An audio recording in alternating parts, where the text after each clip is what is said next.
Bismillahirrahmanirrahim. Assalamualaikum warahmatullahi wabarakatuh. Alhamdulillah, summa alhamdulillah, wa la ilaha illallah, Allahu akbar.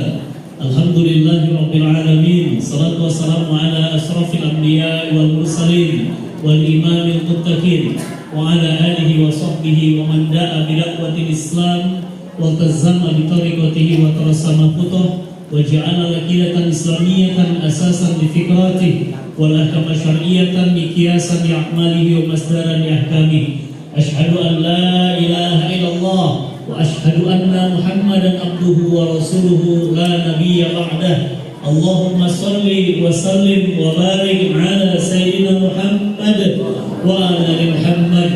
فقال الله تعالى في القرآن العظيم وهو أصدق القائلين وما آتاكم الرسول فخذوه وما نهاكم عنه فانتهوا وقال يا أيها الذين آمنوا استجيبوا لله وللرسول إذا دعاكم لما يحييكم يا أيها الذين آمنوا استجيبوا لله وللرسول إذا دعاكم لما يحييكم. Alhamdulillah, subhanallah, wa la ilaha illallah, Allahu akbar. Allahumma arhamna bil Qur'an, amin ya rabbal alamin. Yang kami muliakan para tokoh, para alim, para asatidz di sekitaran masjid kita ini, Masjid As-Sakinah, dan ayah bunda, bapak ibu yang disayang Allah. Senang sekali saya hari ini karena ini pemandangan berbeda. Biasanya setiap hari saya bertemu dengan ibu-ibu, pemandangannya emak-emak semuanya, tetapi hari ini saya berhadapan langsung dengan ayah dan ibu. Ini jarang terjadi, dan kebetulan Ustaz kan hari Sabtu, meskipun Sabtu, meskipun Ahad, bapak-bapak itu sulit sekali bisa hadir ke masjid, tapi berbeda dengan Masjid As-Sakinah ini. Mudah-mudahan seperti namanya, begitu pula nanti rumah tangganya sakinah, mawaddah, warahmah, penuh ketenangan, penuh kedamaian, dan mudah-mudahan Allah pun kumpulkan kita bersama-sama bertetangga di surganya baginda Nabi SAW, dan kita di sana bisa bahagia selama-lamanya. Bapak Ibu yang disayang Allah, Maulid Nabi di mana-mana selalu yang diingat-ingat itu adalah Rasul lahirnya dalam keadaan yatim, dibesarkan sampai tumbuh besar, selesai ceritanya. Tapi tidak pernah kemudian kisah Maulid Nabi itu kemudian diaplikasikan di bisnis, di rumah tangga, di negeri kita, bertetangga. Bagaimana Rasulullah SAW kemudian menjadi teladan kita dalam semua aspek kehidupan. Ini jarang dibahas. Makanya tidak usah heran, umat Islam ini umat terbesar di dunia. Bayangkan Pak, dari Maroko sampai Maroke, umat Islam ini jumlahnya, umat Nabi SAW ini jumlahnya sekarang 1,3 sampai 1,5 miliar manusia. Bayangkan jumlahnya besar. Agama nomor 2 terbesar di dunia, tapi kita tidak mampu mengusir Israel laknatullah alaih yang jumlahnya cuma 20 juta. Bayangin Pak, Israel itu penduduknya itu cuma 20 juta. Pengangguran Indonesia itu 45 juta.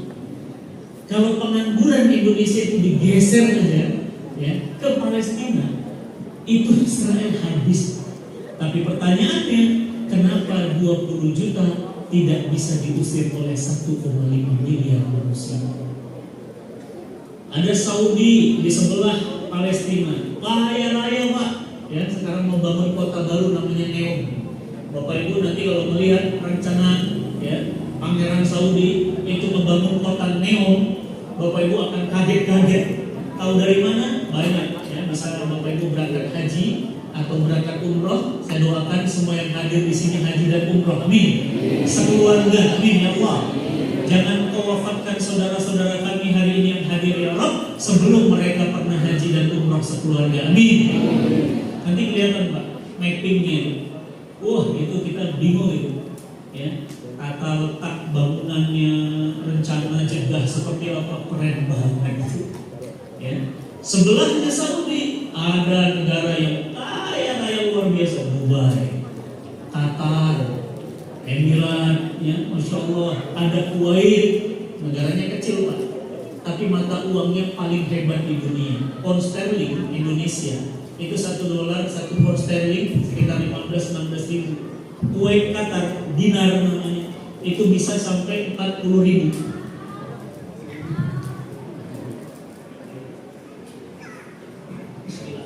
Tes. Nah, kalau udah sini enaknya saya berdiri, karena kalau duduk orangnya kecil nggak kelihatan Pak. Saya juga. Nah, ya, Qatar, ya, Dubai itu negara yang luar biasa kaya. $1 ya, 1 dinar itu bisa 40 ribu ya, rupiah kita. Jadi satunya dia kita ngasih duit 40 ribu, bayangkan kayanya. Ya, sebelahnya lagi ada kemudian Irak yang besar. Dulu pernah jadi negara adidaya terhebat di dunia. Baghdad, ya, mungkin pernah nonton film 1001 Malam, ya, Laila Majnun dan seterusnya. Ada lagi geser ke sini, Bapak Ibu pernah lihat Mesir, ya. Mesir itu negaranya para nabi. Nabi Musa ada di sana.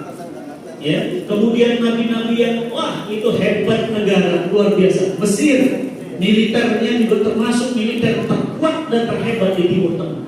Tapi pertanyaannya kemana 1,5 juta miliar, maaf 1,5 miliar ya, manusia tidak mampu mengusir kiblat kita yang sudah dirampas di Palestina. Bayangin Pak. Kiblat pertama kita Bapak Ibu, kiblat pertama kita di mana?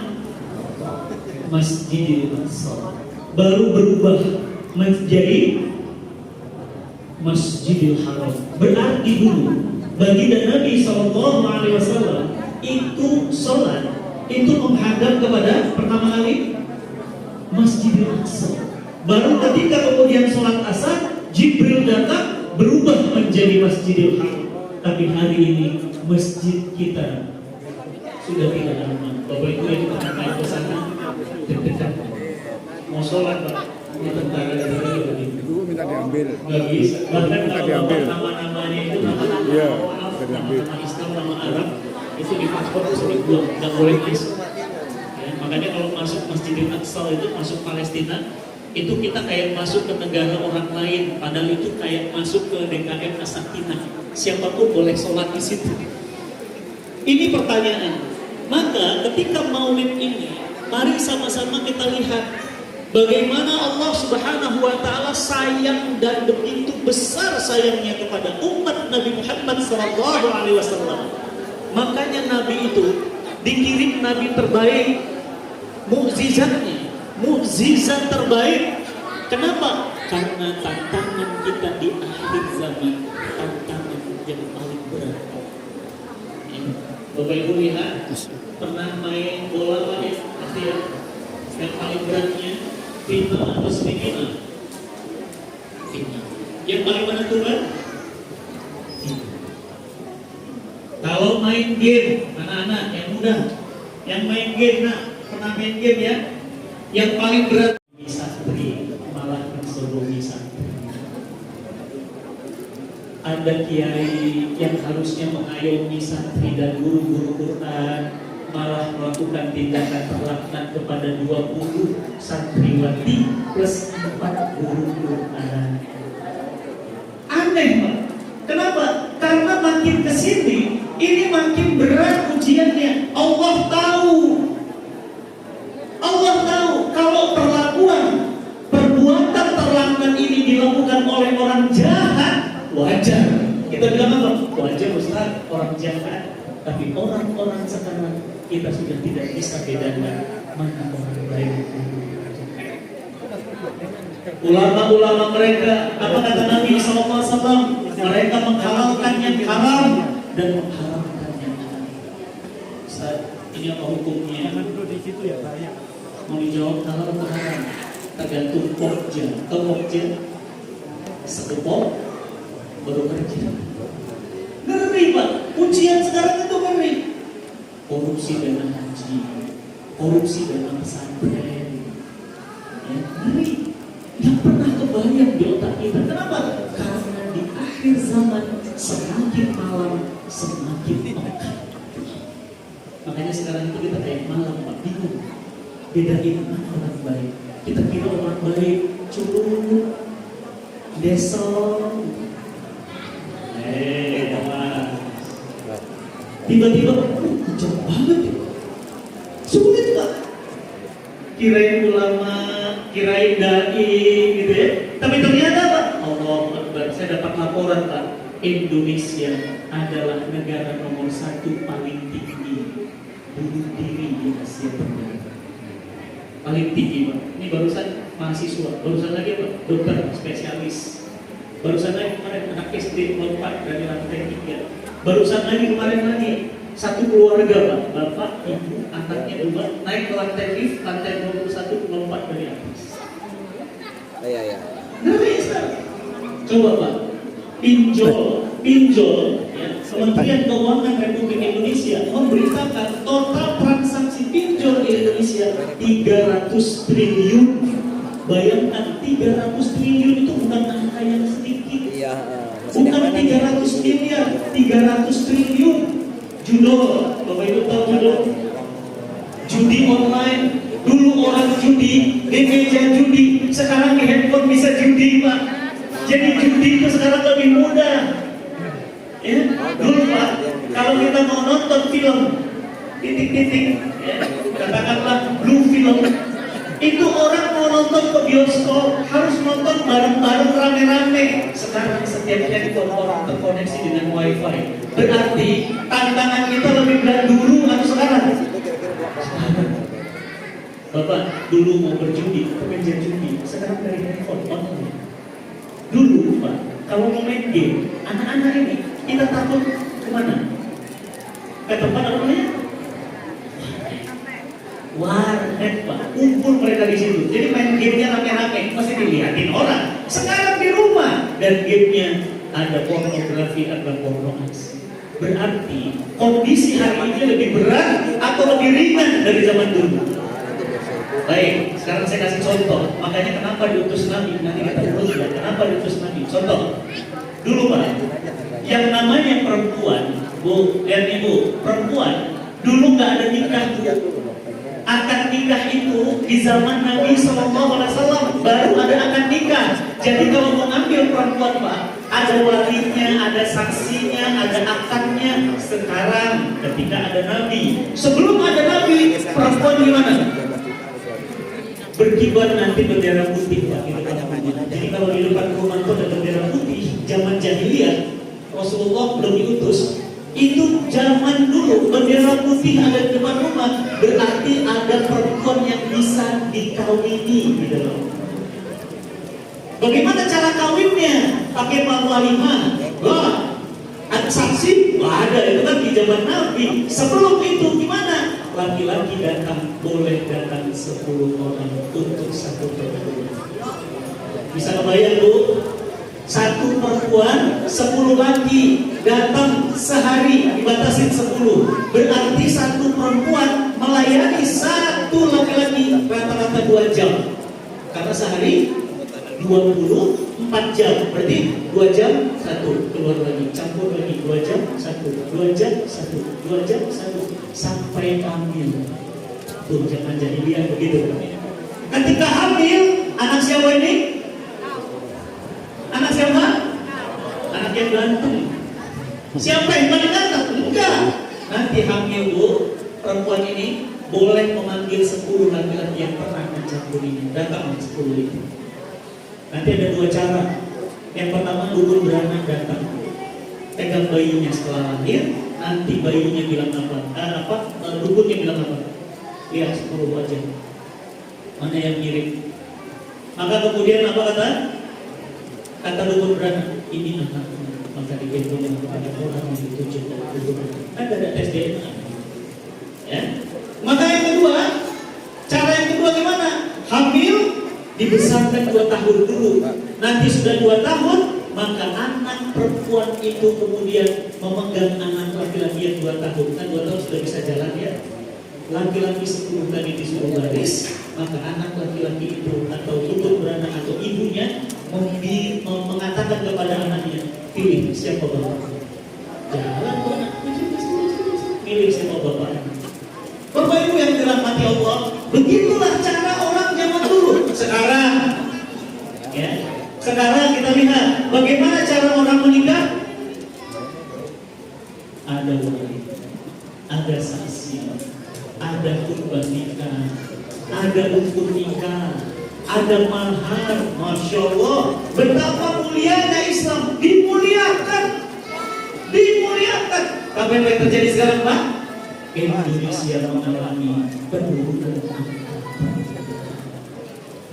Ya, lihat kemarin Kementerian mengatakan apa? Indonesia tidak pernah mengalami 10 tahun terakhir penurunan angka pernikahan. Kemarin saya tumbang nikah, Pak. Saya tanya sama tuan tadi, Pak, hari ini kemana aja? Berapa orang akan nikah? Biasanya tuan tadi itu ya, kalau habis menikah kan dia langsung lari. Kenapa? Karena sehari itu bisa 7 sampai 10. Hari ini berapa, Pak? Saya tanya, cuma 3. Hari besok cuma 2. Turun. Kenapa? Orang sudah tidak lagi seperti dulu memuliakan perempuan dengan pernikahan. Rumah tangga hari ini ditakuti oleh anak-anak muda sekarang. Kenapa? Mereka bilang marriage is scary. Pernikahan itu menakutkan. Mereka gak menikah lagi. Dulu di zaman Nabi sebelum diutus, lahir anak perempuan, Ibu, lahir anak perempuan, Bu, langsung dikubur hidup-hidup. Lihat, kalau lahir yang dilihat bukan, maaf ya Bu, tangannya, jarinya, mukanya, bukan.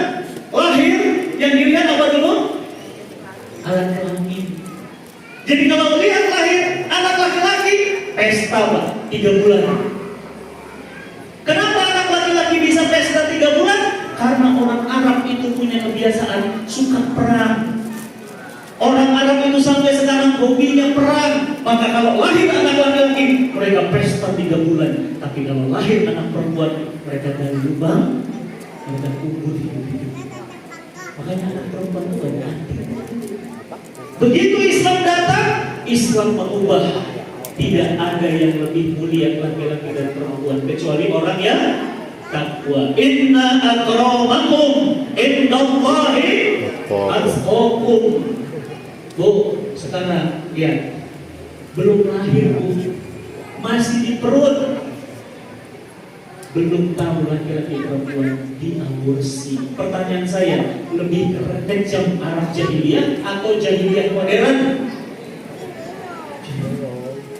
Dulu maka laki-laki ya dipelihara, perempuan dibunuh. Kalau sekarang belum tahu laki-laki perempuan, langsung gugurkan kandungan. Bapak Ibu, Indonesia sekarang juga termasuk anak-anak muda yang banyak sekali melakukan aborsi. Kemarin saya datang ke rumah sakit, itu melihat pecahan tulang-tulang tangan kaki bayi yang masih kecil dari seorang dokter spesialis. Kemudian menceritakan kepada saya, Ustaz, lihat pekerjaan anak-anak muda hari ini, mereka berhubungan bebas tanpa menikah, tiba-tiba hamil, mereka kemudian melakukan minum obat untuk menggugurkan kandungan. Membunuh manusia, satu dosanya seperti membunuh seluruh manusia. Menghidupkan satu manusia seperti pahalanya menghidupkan seluruh manusia. Masya Allah. Jadi ternyata benar, zaman sekarang itu lebih berat daripada zaman dulu. Bu, lihat Bu, zaman dulu Bapak Ibu mau nonton pakai kaset, masih ingat kasetnya Pak? Betamax, masih ingat? Yang tebal segini, masih ya? Pakai video, ya? Cepet, masih. Berubah Pak, jadi CD, masih ingat? Dan pengen CD, apa namanya? CD-ROM, pakai CD-ROM. Berubah Pak. Ya dulu banyak orang jual-jual CD di pinggir jalan ya. Masya Allah, berubah. Jadi apa? Flash disk. Ya, berubah lihat Pak. Flash disk. Kemudian apa? Berubah lagi. Jadi apa? WiFi. Dan kondisi sekarang semua orang pegang handphone. Lagi makan, pegang handphone. Mau tidur, pegang handphone. Bangun tidur, yang dicari apa bu? Handphone, bukan istri. Handphone mana? Bapak kalau keluar, ketinggalan dompet sama ketinggalan handphone, mana yang buat bapak putar balik? Kalau ketinggalan dompet, ya ketinggalan duit, udah nggak apa-apa, nanti pinjam aja. Tapi ketinggalan handphone bisa mati gaya Pak hari ini. Bapak Ibu yang disayang Allah, zaman hari ini lebih berat daripada zaman-zaman dulu. Lihat Pak, anak-anak sekarang kita lihat, maaf ya, dulu Pak, anak sekolah, guru gini dong guru. Anak zaman dulu, anak zaman sekarang, guru ingetin murid, besok gurunya pulang udah nggak ada nyawa. Berapa banyak guru yang maaf wafat di tangan siswanya sendiri. Kenapa? Zaman semakin pekan, semakin lama. Adab sama guru beda. Saya ingat banget Pak. Ya, saya tadi disebutkan oleh host ya, dibacakan ya CV ya, saya kuliah di IPB gitu ya. Wah, dulu mahasiswa sama guru Pak, itu hormatnya. Dosen itu tuh kalau belum duduk itu mahasiswa nggak berani duduk. Sekarang nggak ada adab, luar biasa. Bapak Ibu yang disayang Allah, maka apa yang bisa kita ambil? Apa pelajarannya? Maka Allah tahu umat Muhammad, umat akhir zaman, ujian yang semakin berat, beban yang semakin hebat, maka yang diutus pun Nabi yang paling hebat dan paling dahsyat. Itulah mengapa diturunkan Al-Quran. Itulah mengapa diturunkan kitab suci terbaik. Wa nazzalna 'alaikal kitab tibyanan likulli syai'in wa hudan wa rahmah wa busra lil muslimin. Dan kami turunkan Al-Quran untuk menjelaskan semua problem kehidupanmu ya Allah. Jadi Bapak Ibu yang dirahmati Allah, sedih kita melihat hari ini umat Islam terbanyak di dunia di mana?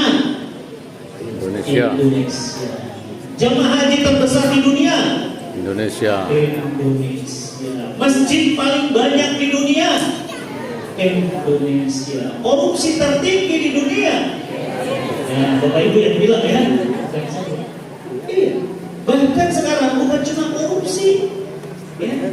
Bahkan yang namanya pelegalan, ya, harta milik umum diambil oleh sekelompok pihak karena kekuasaan biasa terang-terangan dilakukan. Memang benar bahwa umat ini umat yang sekarang berada di penghujung zaman, butuh panduan jalan.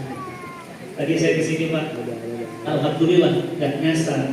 Kenapa? Karena pakai GPS dan saya sudah biasa ngisi di Islamic Village di masjid depan, ya di sekolah. Alhamdulillah sudah biasa. Tapi bayangkan Bapak Ibu, bayangkan kalau saya berangkat ke sini yang punya panduan jalan, perempatan tanya, putar balik tanya.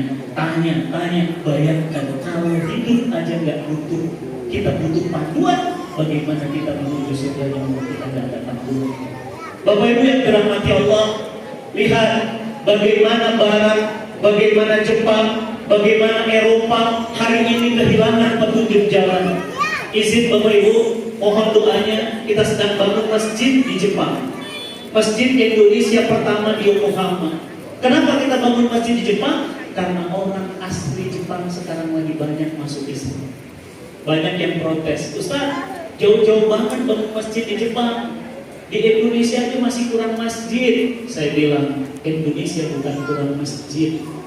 1,8 juta penduduk, masjid di Indonesia. 1,8 juta masjid di Indonesia. Indonesia itu bukan kurang masjid, kurang ke masjid. Bukan kurang masjid Pak. Contoh, Bapak Ibu lihat, masjidnya gede-gede. Sholat subuhnya berapa shaf? Jadi bukan kurang masjid. Di Jepang, kenapa kita bangun masjid? Berbondong-bondong orang Jepang asli masuk Islam. Kenapa? Mereka hari ini mengalami kehidupan yang sempit. Laki-laki kawinnya sama boneka. Kenapa? Karena kalau pakai istri harus kasih nafkah bulanan, repot. Sementara dia hidup tinggi. Perempuan kawinnya sama boneka. Punya anak? Enggak, mereka enggak punya anak. 900 TK di Jepang tutup. Kenapa? Enggak ada anak-anak. Jarang kita ketemu anak-anak di sana. Terus gimana mereka? Mereka punya anaknya anak kucing sama anak anjing. Jadi anak kucing, anak anjing itu anak-anak mereka. Mereka nggak punya anak manusia. Makanya sekarang pemerintah Jepang memberikan uang ya puluhan juta bagi yang punya anak. Jadi setiap punya anak kasih duit, kasih anak punya anak kasih duit. Makin banyak anak banyak rezeki, itu benar itu. Kalau di sini ya makin banyak anak juga makin banyak rezeki ya, insya Allah. Nah, jadi jamaah yang dirahmati Allah, dunia hari ini sedang merindukan Islam.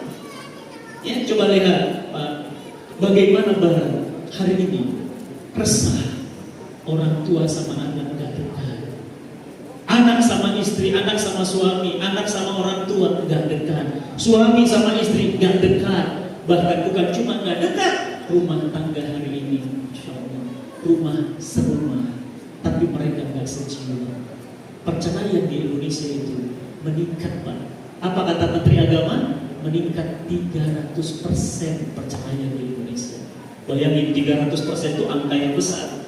Makanya apa? Karena butuh petunjuk jalan, butuh panduan, butuh teladan. Seperti apa rumah tangga itu? Maka Nabi SAW apa kata Quran? Laqad kana fi Rasulillah uswatun hasanah.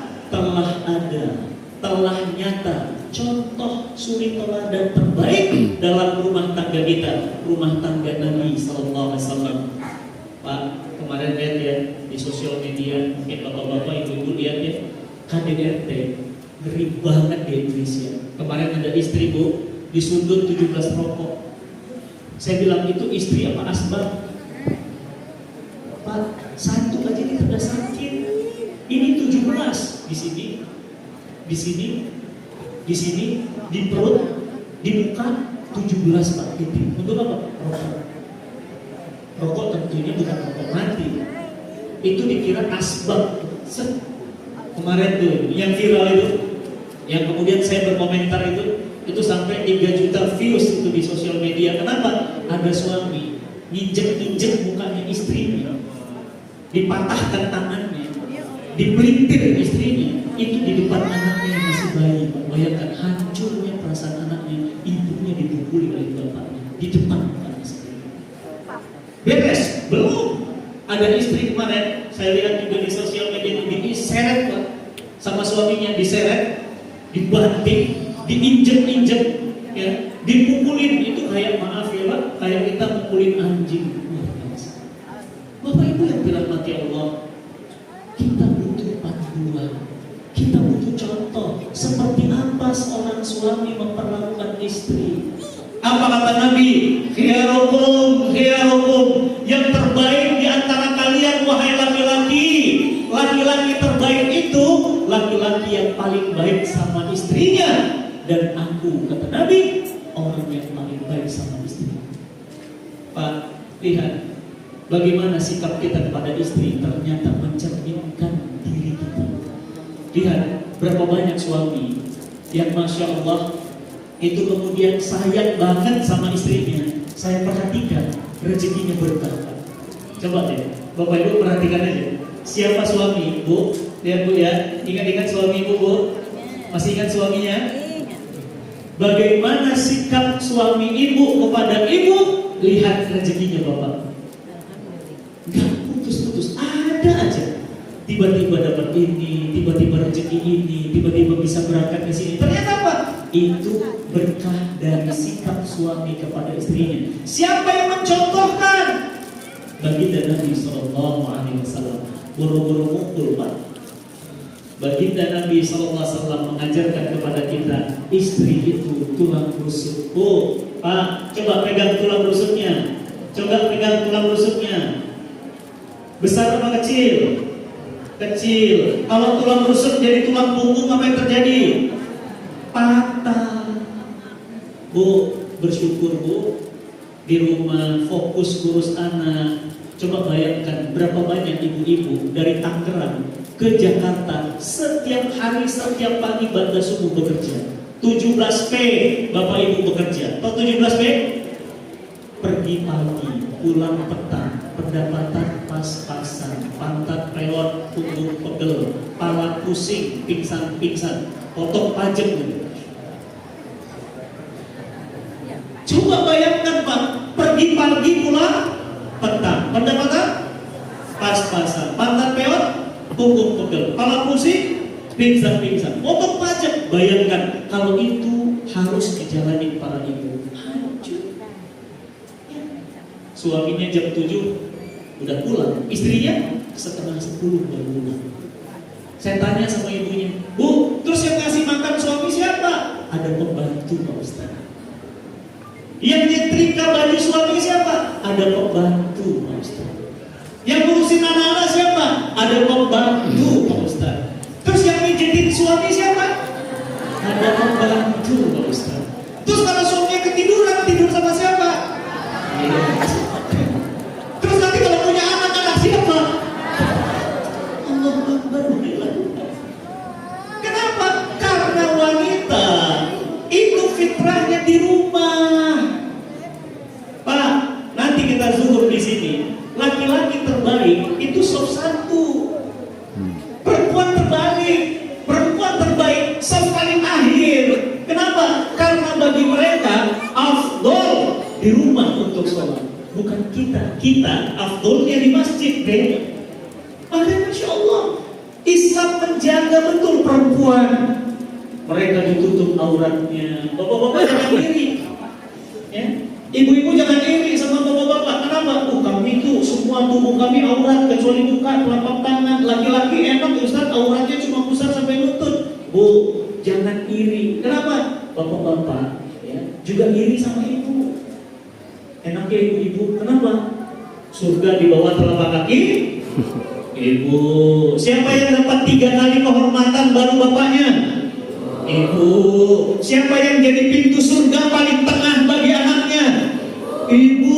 Kalau laki-laki mau iri ke ibu. Kenapa? Enak banget dalam pandangan Islam. Setiap doa yang paling mustajab bagi seorang anak, doa ibunya. Dan ibu adalah orang yang paling tinggi derajatnya bagi seorang anak laki-laki. Nabi SAW mengajarkan kepada kita, ada seorang wanita muslimah lari-lari mendatangi Nabi dan berkata, Ya Rasulullah, aku ingin bertanya. Rasul tersenyum, ada apa? Aku ingin bertanya ya Rasul. Apa? Silahkan tanya. Kemana suamiku taat setelah mentaati Allah dan Rasulnya? Apa jawab Nabi? Suamimu? Iya, ibunya. Jangan main-main sama ibu. Makanya saya tinggal kalau bicara ibu dan gak kuat. Kenapa? Karena ibu saya baru meninggal bulan Desember. Kehilangan ibu itu luar biasa dalam hidup. Ya, berarti kalau suami kemana? Ibunya. Terus wanita tadi bertanya, ya Rasul, kalau aku perempuan kemana setelah Allah dan Rasulnya? Maka Nabi bertanya, apakah engkau sudah menikah? Sudah ya Rasul. Kemana? Suami. Pak, yang punya anak perempuan, coba tinggi-tinggi, yang punya anak perempuan, bapak-bapak ya. Masya Allah. Masya Allah. Pak, Bapak punya Udah nggak usah lihat loh. Gimana rasanya pada saat melepasnya menikah dengan wanita yang dengan laki-laki yang baru dia kenal? Bapak yang ngerasain, saya belum ngerasain. Kenapa? Karena 2 anak saya laki-laki. Dan saya tahu Pak, bagaimana sayangnya Bapak sama anak perempuan. Dari bayi, dipeluk, digendong, dibesarkan, selalu kemana-mana. Bapak, abah. Waduh, anak laki itu sama emaknya. Kalau anak perempuan, jatuh cinta pertama. Tiba-tiba dia harus melepas dengan laki-laki yang baru kenal, dan laki-laki itu mematahkan tulangnya, menampar wajahnya, mematah-matahkan tulangnya. Kira-kira gimana rasanya Pak? Hancur. Punten ya Pak, di sini yang laki-laki merasa laki-laki sejati, jangan pernah pukul istri. sudah mukul perempuan, hancur laki-laki yang berhenti jadi laki-laki. Kenapa? Karena pukulan itu tidak akan pernah efektif. Justru itu akan menyisakan luka bagi anak-anak kita dan bagi istri kita. Jangan pukul. Masih ingat Bu? Kemarin ada polisi Bu. Polisi dapat hadiah naik 2 pangkat. Kenapa? Maklum ibu-ibu di jalan tabrakan. Kenapa? Karena lampunya kanan, beloknya ke kiri. Sorry, maaf. Dimarahin sama polisi. Wow, mak jangan dilawan Pak. Dia lagi marah sama polisinya. Wah, polisinya Pak di depan umum itu saya lihat videonya, ditarik bajunya, ditunjuk-tunjuk sama ibu-ibu. Diem aja. Padahal itu di depan umum. Cuma polisi nanya, ibu tadi belok mana? Saya kan belok kiri. Kenapa ibu belok kiri? Tadi lampu sennya kanan. Ya suka-suka saya. Aduh bener ibu-ibu ya. Apa yang terjadi? Marah-marah. Awas ya Pak ya. Saya nggak terima loh sikap Bapak. Wah, pokoknya ibu-ibu udah marah udah dan khatam semuanya selesai. Apa yang terjadi Pak? Karena ditampar sama ibu ini, ditarik bajunya, ditonjok mukanya, Bapak ini dia. Apa yang terjadi? Video ini sampai ke atasannya dan atasannya yang memberikan dia naik 2 tingkat. Kenapa? Laki-laki sejati. Jadi nanti Pak, kalau pulang ini ditonjok sama ibu, jangan ketahuan, udah diam aja. Ya, kita itu udah kalau sama ibu-ibu udah diam aja. Ya, makanya saya sering mengisi pengajian ibu-ibu tiap hari. Ya, ibu-ibu itu bisa lagi ngisi pengajian, dia selfie, bisa gitu. Kenapa? Ya kita begitu ibu-ibu. Ya, masya Allah. Makanya orang bilang apa? Mak militer gitu. Mak itu kalau udah turun itu kelar semuanya, masya Allah. Maka laki-laki terbaik diajarkan oleh Nabi SAW, laki-laki yang sayang sama istri. Bapak Ibu izin saya ingin cerita sedikit. Saya ini Pak, ini anak keluarga broken home. Bukan ya yang di sini Bapak Ibu yang pisah sama istri. Yang belum, jangan. Kenapa? Hancur. Lah Ustaz, buktinya Bapak Ibunya pisah, ternyata bisa jadi Ustaz. Alhamdulillah doa Bapak dan Ibu saya. Tapi berapa banyak anak-anak yang broken home yang bisa selamat? Hampir semuanya hancur. Kenapa? Karena Bapak Ibunya pisah, itu menyisakan luka bagi jiwa. Coba Pak, bisa dipikirin, saya SD kelas 5 ditanya sama Bapak saya, ayo sekarang Abang pilih siapa? Ikut Bapak atau ikut Ibu? Wah itu berat. Saya bilang, kan takut ya mesti kelas 5 SD. Apa kata saya? Ya udah ikut Bapak. Apa kata ibu saya? Ya sudah, kalau gitu pergi sama bapakmu. Jangan lagi anggap aku ibu. Akhirnya pergi ke ibu. Apa kata bapaknya? Oke, sekarang kamu anak mamamu ya. Jangan anggap aku bapakmu lagi. Ya, sedih Pak. Dan itu yang saya alami.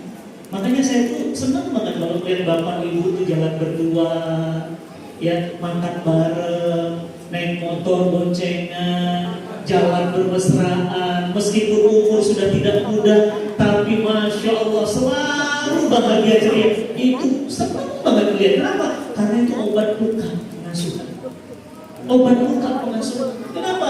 Bapak Ibu yang dirahmati Allah, Nabi SAW mengajarkan kepada kita bagaimana bersikap baik sama istri. Bagaimana bersikap baik. Pernah Bunda Aisyah Pak, itu cemburu. Kenapa? Karena Nabi sering menyebut-nyebut Bunda Khadijah. Padahal Bunda Khadijah sudah wafat. Walaupun sudah wafat, Bunda Khadijah itu ada di hati Nabi. Walaupun sudah wafat, Bunda Khadijah itu ada di hati Nabi. Itu apa artinya Pak? Itulah yang namanya sejiwa. Ada orang serumah tapi gak sejiwa. Tidurnya bareng tapi hatinya beda. Makannya bareng tapi hatinya beda. Nabi enggak. Bunda Khadijah itu sudah di Mekah dan sudah wafat, tapi tetap ada dalam ingatan baginda Nabi SAW. Disebut-sebut cemburu dong Bunda Aisyah. Wajar manusiawi. Kenapa aku menyebut-nyebut itu? Dibanting piring Pak, jeder pecah itu di depan tamu. Masya Allah itu malunya. Tapi lihat apa yang Rasul lakukan. Bukan membanting gelas, membanting meja, membanting mobil. Mengambil kemudian pecahan itu dan berkata kepada tamu yang hadir, mohon maaf, ibu kalian sedang cemburu. Masya Allah, diambil. Ya, untuk meredamkan emosi gimana? Udah, dicandain sama Nabi. Wahai Aisyah, tidak boleh demikian. Darinya aku mendapatkan keturunan dan dialah orang yang pertama kali menghabiskan hartanya untuk dakwahku. Lihat bagaimana sifat dan sikap Nabi kepada istri. Wah, kalau istri hari ini coba ibu nanti di rumah banting piring, Bu. Bapaknya banting apa? Wah, lebih ngeri lagi. Ya, nauzubillah min zalik. Maka Bapak Ibu yang dirahmati Allah, lihat bagaimana Rasulullah sallallahu alaihi wasallam bersama anak-anak memuliakan. Jangankan anak, cucunya. Pernah dalam sebuah riwayat, kakek ya Rob itu didudukin oleh Hasan dan Husain, pungkuknya didudukin naik kuda-kudaan, padahal itu sedang sujud. Dan Abu Bakar Siddiq berkata, ya Rasulullah, aku tadi perhatikan engkau sujudnya lama banget. Maksudnya cucunya udah pergi Pak, tapi masih sujud. Artinya apa? Ini masih mempersilahkan untuk jadi kuda-kudaan. Apa kata Abu Bakar Siddiq radhiyallahu anhu? Ya Rasul, apakah engkau tadi menerima wahyu? Apa kata Nabi kita? Tidak wahai Abu Bakar. Aku tadi sedang menunggu cucuku. Aku khawatir kalau aku berdiri akan melukai perasaannya. Apa kata Nabi? Orang yang tidak bisa menyayangi tidak akan disayangi. Ini kita sama anak-anak. Bagaimana kita sayang sama anak-anak? Cucunya aja segitu, apalagi sama anak keturunannya. Bapak Ibu yang dirahmati Allah, bagaimana Nabi memuliakan istrinya, mencintai istrinya. Nabi itu minum di tempat gelas bekas mulut istrinya. Jadi ibu punten ya, ini gelas minumnya di sini. Itu Nabi minum di tempat gelas minuman istrinya, bukan dilap, bukan ganti gelas, najis. Disamak lagi, kirain jilatan anjing. Istri itu belahan jiwa suami. Nabi mencontohkan minum di tempat bekas minum istrinya, luar biasa. Ya, apalagi Bu Pak, mandi bareng. Ya, apa kata Bunda Aisyah dalam sebuah riwayat? Aku menyiramkan air dari gayung itu kepada Nabi dan Nabi pun menyiramkannya kepadaku. Artinya apa? Mandi bareng, Masya Allah. Betapa kehidupan rumah tangga yang romantis. Hari ini Pak, kita rindu sosok suami yang lembut sama istrinya. Hari ini Bu, saya ingin banget ibu menjadi orang yang paling taat kepada suaminya. Apa kata Nabi? Jika seorang wanita muslimah dia beriman kepada Allah, dia menegakkan sholatnya, dia berpuasa Ramadan, dan dia menjaga kehormatan suaminya saat suaminya tidak di rumah, maka katakan kepada wanita itu, kata Nabi, dia boleh masuk surga dari pintu manapun yang dia mau. Pak, kalau saya masuk rumah Bapak dari pintu mana? Pintu utama. Pintu apa namanya? Pintu depan. Kenapa? Karena rumah orang. Saya masuk rumah orang dari pintu depan. Kalau Bapak masuk rumah dari mana pintunya? Dari mana aja. Boleh dari jendela? Boleh. Boleh dari atap? Boleh. Boleh dari belakang? Boleh. Boleh dari bawah? Boleh. Kenapa? Rumah Bapak. Berarti wanita yang mentaati suaminya dan menjaga kehormatan suaminya, dia boleh masuk pintu surga dari pintu manapun yang dia inginkan. Bu, Ibu, dengerin nih, Ibu meninggal dunia besok. Masjid As-Sakinah, ini panitianya sudah siap.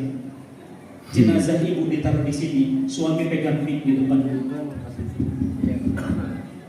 Bapak Ibu, keluarga Islamic Village, di depan ini adalah jenazah istri saya. Jika selama hidupnya istri saya banyak salah kata maupun sikap, saya mohon dimaafkan. Suami tinggal ngomong gini dong, Bu. Saya suaminya, sahabat hidupnya. Selama hidup saya bersaksi istri saya solihah. Apa kata Nabi? Masuk surga tanpa hisab. Makanya Bu, nanti kalau udah mau dekat-dekat meninggal, titip pesan ke suami. nanti kalau pegang mic jangan banyak ngomong, jangan banyak curhat, cukup bilang saya solihah. Dan suami ridho. Ridhonya suami itu adalah keridhoannya Allah bagi seorang wanita. Maka jamaah yang dirahmati Allah, Rasulullah mengajarkan menjadi suami yang ideal, mengajarkan jadi pemimpin negara yang ideal. Pak, pernah orang Yahudi, Pak, wah ini kisah ini buat saya nangis, Pak. Ya, Rasulullah SAW itu ada orang Yahudi buta, udah Yahudi buta, sering di Masjid Nabawi buta. Nabi kasih roti, Pak. Ini kisah yang luar biasa. Saya bingung kalau ya hari ini pemimpin itu tidak ada yang maaf ya, tidak ada punya kelembutan hati. Ya, kalau udah menggusur kejamnya luar biasa. Kalau udah maaf ya naikin harga itu udah nggak timbang-timbang. Lihat Nabi, Pak, dikasih roti, kan Yahudi dan buta, nggak tahu, makan aja. Enak rotinya, lembut. Apa kata dia? Bilang sama Muhammad, saya itu bertahun-tahun tinggal di sini. Padahal yang di depan dia, apa kata dia? Bilang sama Muhammad, kalau kemudian orang Yahudi itu harus diberikan tempat tinggal, begitulah kira-kira. Ya, marahnya luar biasa. Kasih lagi roti. Tiap kali Nabi lewat Masjid Nabawi selalu dikasih roti dan roti terbaik. Satu sangat bagi. Pada saat Nabi berdakwah di sana, ada yang dakwahnya itu kejamnya luar biasa menghalangi dakwah Nabi. Bagaimana kejamnya? Kuda, coba bayangin nih Pak ya, ini tarik nih tangan, ditarik kuda ke arah barat, satu lagi ditarik kuda ke arah timur, dua-duanya tarik, apa yang terjadi? Kebelah. Bayangkan kejamnya Mekah itu. Padahal Mekah kota kelahiran Nabi. Padahal Mekah kota di situ ada kiblat suci. Tapi apa? Kejamnya Mekah. Tapi lihat, pada saat Nabi berpuasa di Madinah, pada saat masuk Futuh Mekah, Nabi bisa mengobrak-abrik Mekah. Tapi apa yang terjadi? Tidak ada satupun tetes darah bertumpah di kota Mekah. Kenapa? Nabi menaklukkan kota Mekah dengan cinta dan kasih sayang. Gak ada gunung, gak ada orang masuk ke kota Mekah dengan keadaan aman.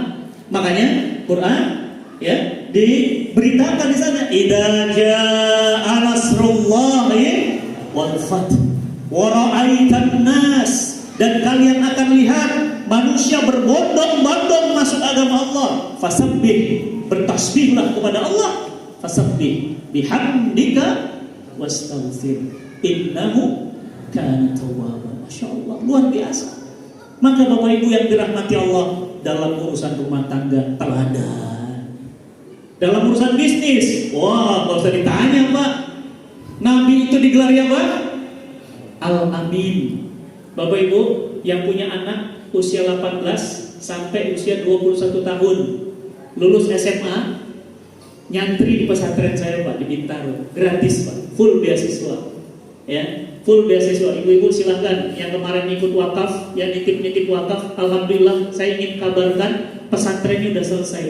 Di mana Ustaz Bintaro-nya? Di sektor 9, dekat Masjid Raya Bintaro. Tahu Masjid Raya Bintaro? Ada di situ ada McD. Nah itu sektor 9. Itu nanti Bapak jalan 200 meter itu ada orang di sana Pak, wakaf tanah di dalam komplek Bintaro 1,5 hektar. 1 meter harganya itu 20 juta semeternya. Bintaro sektor 9. Dia wakafin Bu. Wakafnya berapa? 5.000 meter. Coba ambil kalkulator Bu. 5.000 kali 20 juta sama dengan 100 miliar diwakafkan. Hebat, luar biasa. Dan beliau wakafkan tanahnya. Apa kata beliau? Ustaz, setelah wakaf ini gak lama lagi saya akan pulang, Ustaz. Dia udah ngomong gitu. Benar.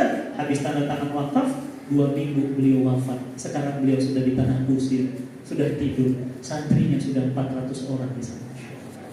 Bapak Ibu silahkan anak-anaknya ya, tapi ikut tes ya, nggak ada istilah ordal. Saya jamaahnya Ustaz Fatih bisa masuk pesantren tanpa tes, nggak bisa Pak. Ketat Pak seleksinya, dan anak-anaknya cerdas-cerdas, pintar-pintar, bahasa Arabnya, hafalan Qurannya, dan santrinya dari Aceh sampai Papua dikumpulkan di sana, dididik. gratis. Nanti lulus, anak ibu, anak bapak kita kirim ke Madinah, gratis. Kita kirim ke Mekah, gratis, dibantu Pak. Terus pertanyaannya, saya mau cerita apa? Cerita tentang Nabi, menceritakan tentang bagaimana Nabi itu amanah, makanya digelari Bu, Pak izin ya, total pembangunan pesantren kami itu hampir 50 miliar. Ya, 50 miliar, bayangkan. Bapak Ibu izin, nanti main ke pesantren kami, coba cari Pak, kamar saya di mana? Enggak ada. Ruangan saya di mana? Enggak ada. Padahal apa? Padahal saya boleh mengambil tempat, mengambil satu ruang untuk saya, tapi kami tidak mau mengambilnya. Kenapa? Bismillah, ingin mencontoh Nabi mengelola pesantren dengan amanah. Boleh diaudit Pak, laporan keuangannya. Semuanya jelas, pembangunan ke masjid, pembangunan ke gedung. Kenapa? Karena Nabi mencontohkan kepada kita amanah. Asal katanya apa? Amanah. Betul? Pak, kalau Bapak percaya sama istri amanah, Bapak-bapak tenang apa enggak? Tenang, Bu. Kalau Ibu percaya sama suami bahwa suami itu amanah, tidak akan membuka aib Ibu, tidak akan membuka aib Ibu kepada teman-teman kantornya. Ibu tenang apa tenang? Kenapa? Suaminya aman. Jadi amanah itu asal katanya apa? Amanah. Ini masjid, total pemasukan masjid sekian, total pengeluaran sekian, dana. Tenang Pak. Jadi kita tuh masukin uang ke kelopak yuk senang. Kenapa? Masjidnya amanah. Makanya Nabi digelari amanah. Kenapa? Karena amanah itu paling berat. Catat, Bu, Pak, ada orang yang dirindukan surga. Siapa mereka? Kalau ibu dan bapak rindu masuk surga, biasa, itu standar. Tapi mereka dirindukan surga. Jawabannya ada di Quran surat Al-Mu'minun. Siapa mereka?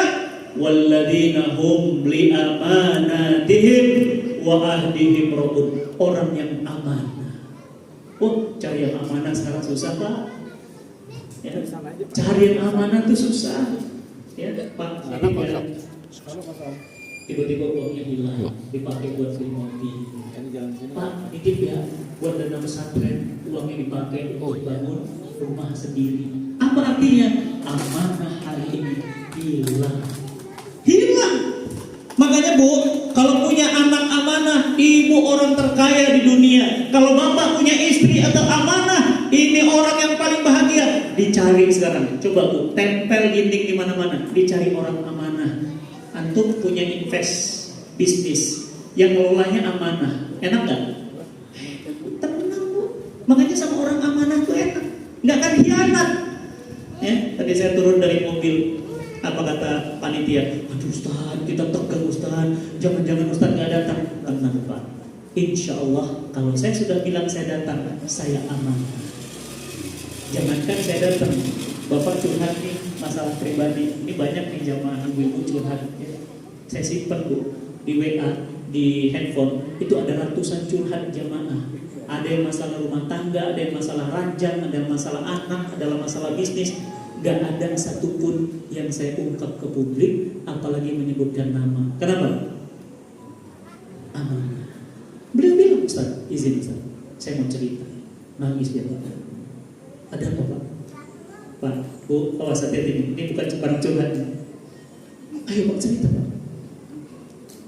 Dia 15 menit diam, 15 menit itu lama. Ayo Pak cerita. Tapi Ustaz janji ya nggak ceritakan ke orang lain. Saya janji, saya amanah. Bu, dan saya ceritakan, tapi saya tidak sebutkan nama. Kenapa? Ambil jadi pelajaran. Sekarang Pak, jadi Pak, lagi banyak kasus seperti beliau. Apa kasusnya? Di masa kecilnya sering dipukuli sama bapaknya. Di masa kecilnya pernah mengalami pelecehan seksual. Begitu besar, terbawa dalam ingatannya, dia ternyata melakukan pernikahan tapi hanya formalitas. Punya istri 5 tahun gak pernah disentuh. Kenapa punya istri gak pernah disentuh? Sendal aja dipakai, istri gak pernah disentuh. Iya Ustaz, saya gak pernah. Kenapa? Begitu ditanya Pak. Tapi apa kata dia? Ustaz janji, jangan sebut nama saya, boleh sebut inisial saya, hanya untuk belajar, ambil pelajaran dari saya. Kenapa? Ternyata beliau punya istri, punya pacar, laki-laki lagi. Jadi suami zaman sekarang Bu, dulu suami selingkuh sama perempuan, dulu istri selingkuh sama laki-laki, sekarang laki-laki selingkuh. Saya bilang Pak, saya nggak tahu saya harus cerita apa ke Bapak, tapi ini mengerikan Pak. Ini dia baru cerita, di email saya ada 3 kasus yang sama, di WA saya ada 2 kasus yang sama. Dalam waktu 1 bulan saya menemukan pasangan yang dia ACDC. Pernah tahu ACDC Pak? Dipakai baterai dia hidup, dicolok nyala. Kan ngeri. Pantes kok istrinya kemarin curhat, Ustaz, ya Allah Ustaz, 5 tahun saya menikah, saya tidak pernah disentuh sama suami. Dan suaminya itu kemudian tidak punya hasrat kepada istrinya. Coba bayangin, kenapa? Karena naksir sama laki-laki. Amin ya Pak ya. Masya Allah, ini jadi pelajaran. Pak, Bu, lihat anjing jantan ketemu anjing jantan ngapain? Anjing jantan ketemu anjing jantan ngapain? Anjing bilang apa sama anjing yang lain? Guguk guguk guguk. Yang anjing jantan bilang guguk guguk guguk. Siapa yang paling? Anjing di antara kita, betul? Maka mereka berantem, betul Pak? Untuk menentukan siapa yang paling? Anjing ketemu anjing berantem Bu. Laki-laki ketemu laki-laki naksir Pak. Coba ya kan, gimana itu ya? Saya nggak masuk dalam otak saya itu. Laki-laki naksir perempuan normal, perempuan naksir laki-laki normal, laki-laki ke laki-laki itu gimana? Dan sekarang Pak banyak Bu, awas hati-hati. Makanya saya bilang Rasulullah SAW mencontohkan kepada kita bagaimana kemudian seorang laki-laki menjadi seorang laki-laki sejati. Makanya Pak, punten yang punya anak laki-laki, didik mereka dengan kelaki-lakian. Berkuda, memanah, berenang, ya. Laki-laki jadi laki-laki, perempuan dididik dengan wanita. Masak, berdandan, punya sifat malu. Ya, ini laki-laki dengan laki-laki. Aneh. Kenapa bisa begitu? Pengasuhan. Makanya hati-hati Bu, mengasuh anak zaman sekarang ini gak semudah di zaman dulu. Bu, sekarang lihat berapa banyak anak yang bisa kuat ngobrol sama orang tuanya. Rata-rata lebih kuat ngobrol dengan handphone. Lihat kafe-kafe depan komplek. Dari jam 8 malam sampai jam 3 pagi itu anak-anak laki-laki perempuan nongkrong di kafe. Pertanyaan saya, itu yang diobrolin penting atau nggak penting? Gak penting lah, ngapain? Pak, kalau ngomong penting itu cuma sejam, setengah jam selesai. Anak-anak itu dari jam 8 saya perhatikan di kafe sampai jam 3. Berarti apa? Mereka gak rindu pulang. Mereka gak enak ngobrol sama bapak. Ngobrol sama bapak kayak ngobrol sama dinding. Ngobrol sama bapak kayak ngobrol sama kanebo kering. Pernah lihat kanebo kering? Gimana? Kaku, keras, kasar. Makanya gak mau ngomong sama bapak, dimarahin. Ngomong sama ibu, dibawelin. Akhirnya apa? Mereka keluar mencari teman ngobrol. Kenapa? Ngobrol sama orang tua sudah tidak asik lagi. Padahal Nabi SAW, lihat Quran Bu, lihat Quran Pak. Izin, saya ingin tanya, mana yang paling banyak di dalam Quran? Obrolan bapak dengan anak atau ibu dengan anak? Ayo, si ragu-ragu jawabnya. Oke. Ibrahim dengan Ismail, bapak sama anak atau ibu sama anak? Nabi Nuh, lihat, bapak sama anak atau ibu sama anak? Bapak sama anak. Lihat, Nabi Yusuf, obrolan antara bapak sama anak atau ibu sama anak? Hampir jarang ibu dapat kabar tentang Nabi Yusuf dengan ibu. Tapi hari ini mana yang lebih banyak? Bapak sama anak atau bapak ibu sama anak? Ibu sama anak. Bapaknya? Bapak banyak. Pendopo ya. Apa katanya? bapak mencinta dengan diam. Cie. Ya, alhamdulillah kalau mencinta dalam diam. Masalahnya anak kita hari ini butuh teman bicara, butuh teman ngobrol, dan ngobrolnya nggak penting-penting. Jalan pagi ngobrol sama anak-anak, main bersama mereka, main game, berbincang-bincang dengan mereka. Bapak Ibu yang dirahmati Allah, lihat bagaimana Nabi dengan seorang anak ngobrol. Ngobrolnya apa Pak? Bahas apa? Burung. Bahas burung. Nabi keluar, ada anak-anak dipanggil. Bunaya, sini anakku. Anak-anak, anak kecil ditanya sama Nabi, gimana burung pipitmu yang kemarin?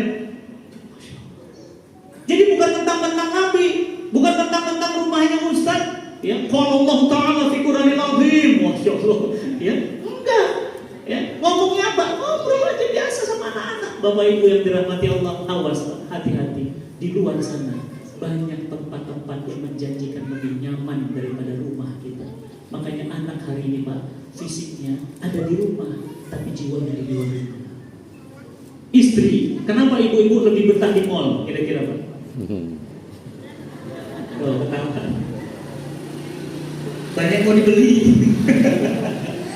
Karena ngobrol di mall itu dengan teman-teman pengajiannya lebih asik daripada ngobrol sama suaminya.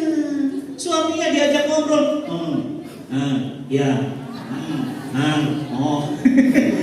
Susah. Padahal Al-Quran lebih banyak bicara antara suami dengan istrinya. Banyak pembicaraan. Ya Rob, Bapak Ibu baca Quran surat Luqman, itu bicara antara bapak dengan anaknya. Yusuf, bapak dengan anaknya. Nabi Adam, bapak dengan anaknya. Banyak banget. Tapi hari ini berapa banyak bapak-bapak yang bicara dengan anaknya?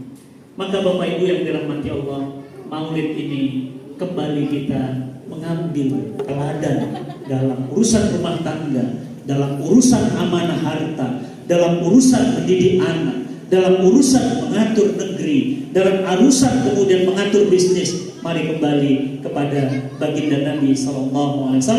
Bagaimana Nabi kita menjadi teladan abadi sepanjang zaman.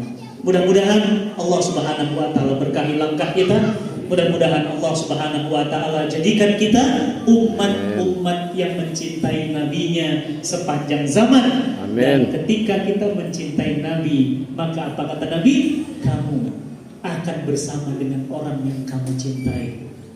Anta ma'a man ahbabta. Kalau kamu mencintai Nabi, maka kamu akan bersama Nabi sallallahu alaihi wasallam. Bapak Ibu yang dirahmati Allah, dan terakhir sebelum sesi tanya jawab, saya ingin ingatkan banyak-banyak bersolawat kepada Nabi. Allahumma sholli wa sallim wa barik ala sayyidina Muhammad wa ala Muhammad. Banyak bersolawat. Ustaz, saya ingat solawat tuh kalau mau beli mobil aja disolawatin, beli motor disolawatin. Bukan Pak, solawat itu jangan terlalu direndahkan dengan beli barang disolawatin. Solawat itu nilainya besar. Kenapa? Barang siapa yang berselawat kepada Nabi 1 kali, maka Allah berselawat kepadanya 10 kali. Allah langsung main, jangan main dengan salawat. Jadi bukan beli mobil selawatin, beli motor selawatin. Iya silakan, boleh saja silakan. Tapi jangan direndahkan salawat hanya untuk beli mobil. Tetap aja bayarnya pakai duit. Ya, Bapak Ibu yang dirahmati Allah, mulai hari ini banyaklah bersalawat kepada Nabi, karena Allah pun meminta kita. Ya ayyuhalladzina amanu, wahai orang-orang yang beriman, bersalawatlah kepada Nabi. Kenapa? Innallaha wal malaika yusholluna 'alan nabi. Ya ayyuhalladzina amanu shollu 'alaihi wasallimu taslima. Maka Bapak Ibu yang dirahmati Allah, perbanyaklah salawat, karena salawat yang akan menjamin kita mendapatkan syafaat hari di tangan kita tidak ada kuasa. Jabatan kita dicopot Pak, mau jenderal kayak mau presiden kayak gak laku. Apa yang bisa menolong kita? Syafaat. Bagaimana kita dapat syafaat? Salawat. Maka bismillah, banyak-banyak bersalawat kepada Nabi. Mudah-mudahan Allah muliakan kita sekeluarga dan kita bisa pulang dengan bahagia. Ini yang ingin kami sampaikan. Mudah-mudahan pulang dari sini bisa langsung diamalkan. Bagaimana Nabi kemudian mencontohkan kita memuliakan istri, memuliakan orang tua, memuliakan anak, memuliakan lingkungan tetangga dan seterusnya.